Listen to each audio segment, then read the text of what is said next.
Hello everyone, in this video I'm going to show you how to change voice responder on Chatgpt. So for you to be able to do that, you have to open the Chatgpt app on your phone. Once you open it, then you tap on the two-line button at the left top corner of the screen.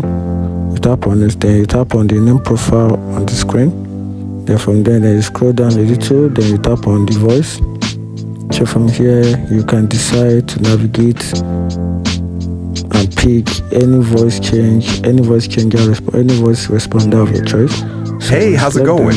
I'm looking forward to working together. Hi there. Nice to meet you. I'm excited to help you get things. Hey, how's it going? I'm looking forward to working together. Let's figure out where to start. What's on your mind? So from there, you can decide and pick any one of your choice, and that's it. If I need you a follow, like and follow for more. Thank you.